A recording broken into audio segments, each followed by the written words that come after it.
class. I hope you are all fine. Today we will start our next topic, which is endocrine system.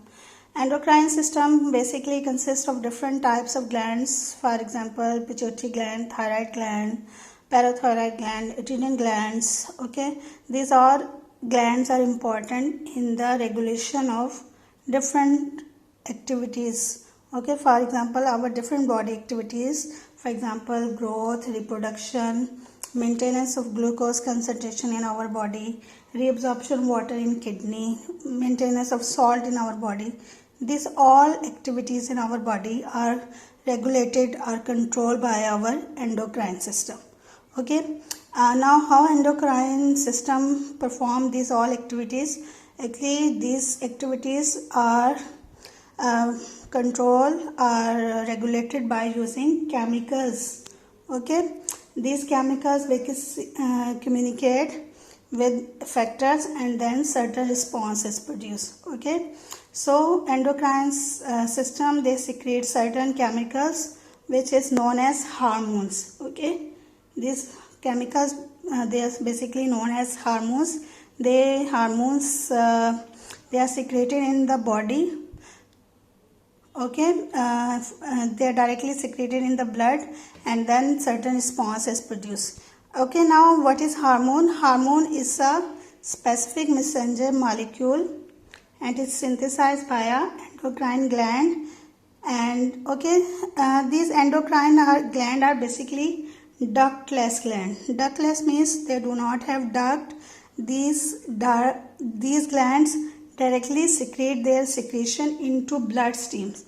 Okay, they directly secrete hormones into blood streams and then blood carries these hormones to the target organ or tissues and then certain responses produce.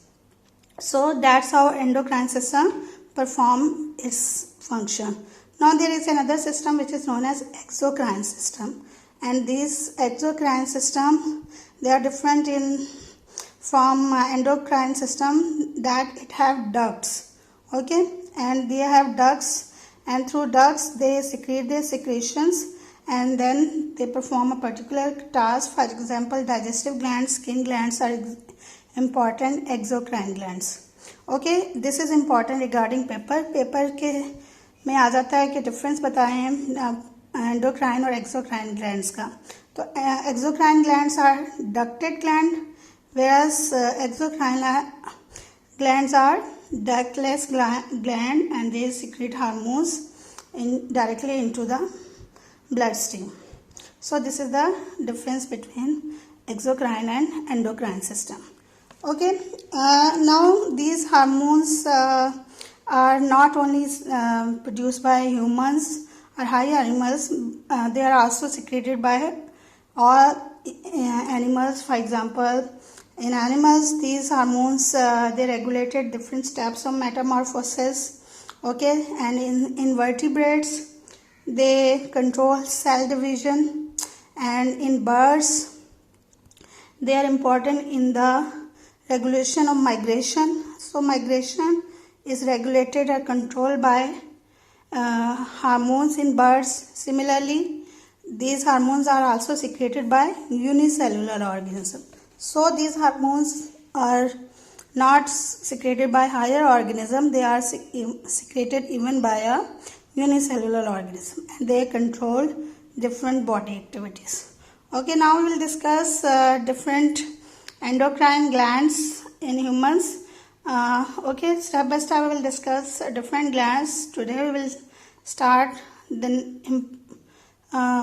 most important gland, which is the pituitary gland, which is also known as master gland. Pituitary gland is a piece shape and it is attached to the hypothalamus of brain. Okay, the pituitary gland is present in the brain. This is the location of the pituitary gland in the brain. They are present near the hypothalamus and its shape is pea-like. So this is the location of pituitary gland in humans. Okay, this is known as master gland because many hormones which is known as tropic hormones of pituitary gland. They influence the secretion of other endocrine glands. Okay, means that they can also affect the secretion of other glands, and they also pituitary glands secrete different types of hormones and which directly affect or produce different type of responses. So pituitary gland not only secreted hormones but it also control other glands. Okay, actually pituitary gland have two lobes, anterior lobe and posterior lobe. These interior and posterior lobe produce different types of hormones. Okay, anterior lobes basically is the lobe which produce many hormones. Basically 6 hormones are produced by anterior lobe. In your book 2 hormones are given. We will discuss them. First hormone is somatotropin.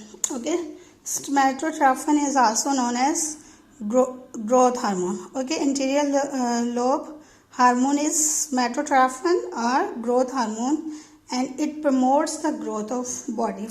It means when there is more somatotropin or growth hormone, there is more growth, and when there is less somatotropin or growth hormone in a body, there is less growth.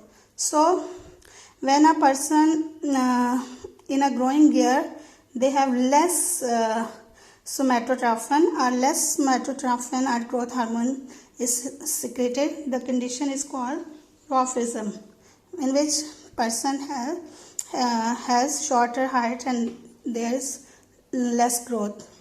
And then if this hormone is secreted more in growing year, then it leads to gigantism, means there is increase in height and a person will overweight.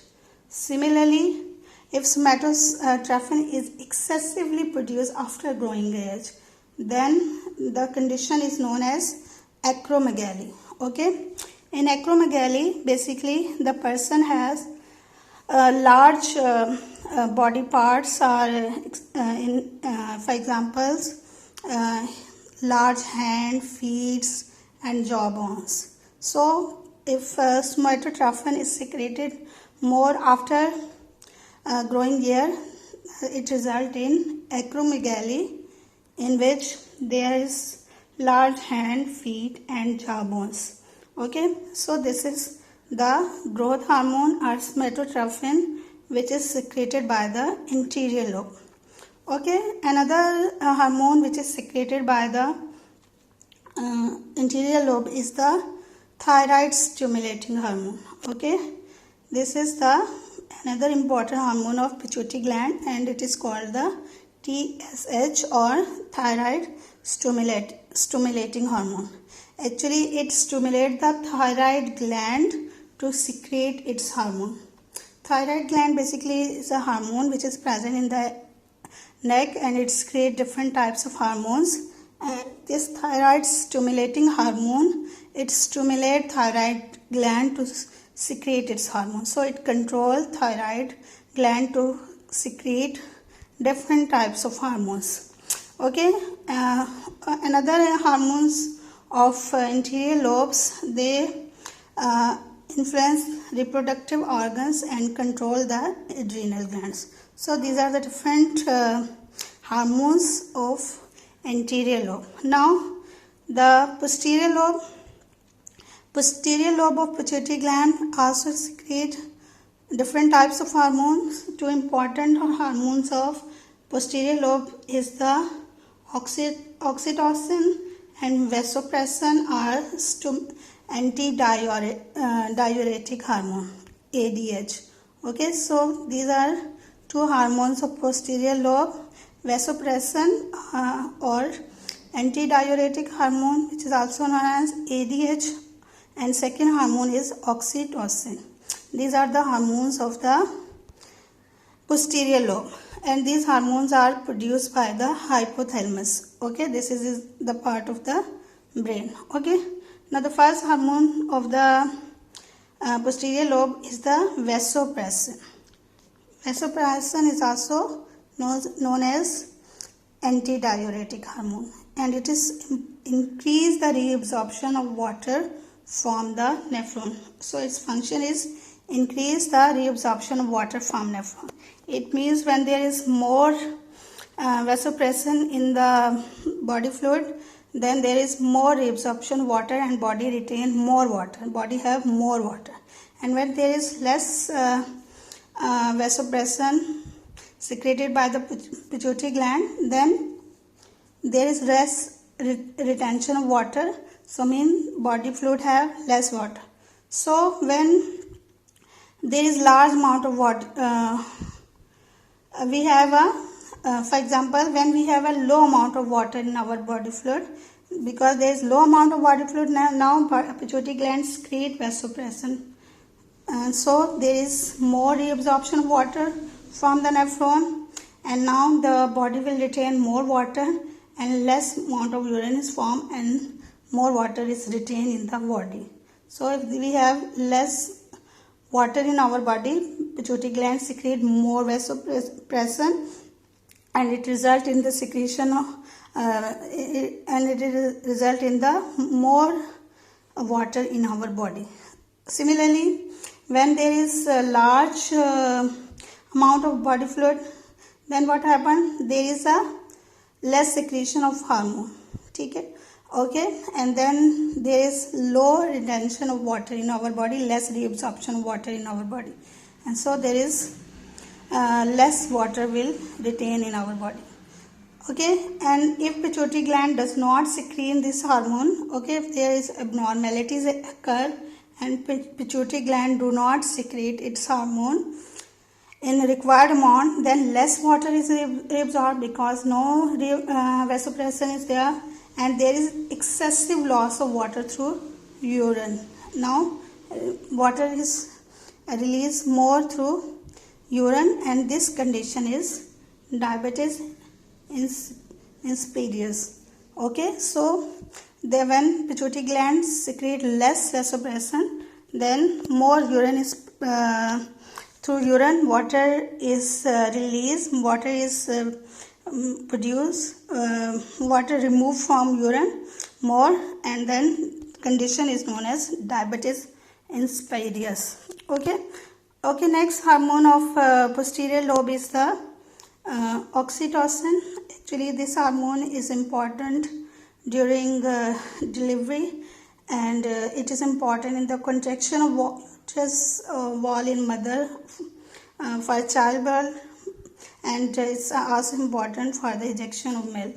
Okay, so these are the two important hormones of the posterior lobe. Okay, so we have discussed today the first hormone gland, pituitary gland. Learn it, and it's important, like मेट्रोट्रैफलन का paper में पूछ लिया जाता है conditions, acromegaly क्या होता है, okay, what is वेसोप्रेसन, इस डिफरेंट हार्मोन्स के बारे में पूछ लिया जाता है. तो सो लर्न इट. ओके, अल्लाह हाफिज़.